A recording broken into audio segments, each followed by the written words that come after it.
here we go. Air Country 95.3 with Corinne Fitzgerald from Fitzgerald Real Estate. Good to see you, Corinne. Good morning, Kevin. Now, past couple of weeks, we've been talking about year-end numbers and average home buyer, their average age. We've been learning a couple of things new, and we continue on that conversation, talking about getting ready to sell our homes later on this spring. And there's things that we can do, things that we can think of, even though it's still January. Yes, even though it's still a little chilly out there, I'm finding that people are being proactive in getting ready for the spring. Good. Yes.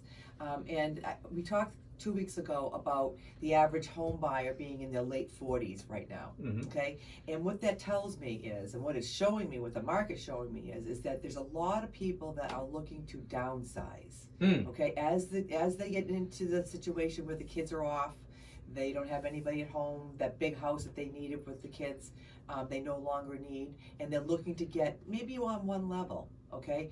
So I can tell you right now, Kevin, and it has been this way for quite a while, and I don't see this changing. Yes. That is that for every one single-story home out there, the ranch-style homes, there's got to be 15, 20 buyers. Easy. Wow. Easy. Wow, Okay. so a lot of demand there. There's a lot of demand for single-story houses, and I think that's the way the population's going, as we know, because the baby boomers are the ones that are in the market, right? You know, the most.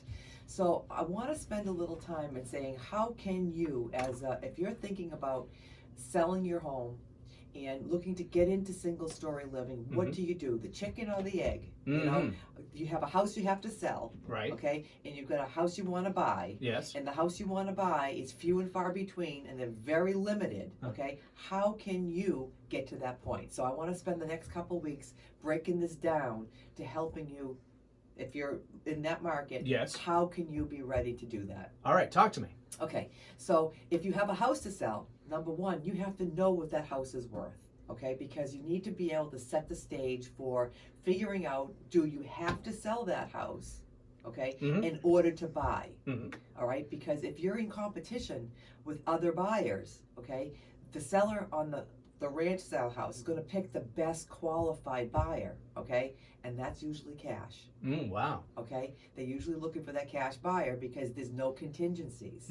When you're a cash buyer, you don't have to have any lending requirements. Right. You don't have to have an appraisal necessarily. And you usually can close within a very short period of time. Oh, okay. Okay? So some of those people selling houses that want to buy the single-story house can, if they don't have cash in the bank to buy, there's ways that they can pull the equity out of that house and use it like as if it was cash. Oh, interesting. Okay. So that's step number one. Very good. Corinne Fitzgerald is from Fitzgerald Real Estate. I look forward to hearing the other segments of this conversation. Yes, we'll carry on. All right, we will. Fitzgerald Real Estate on Federal Street right here in Greenfield, online at fitzgerald-realestate.com. We'll talk to you next Monday. See you then.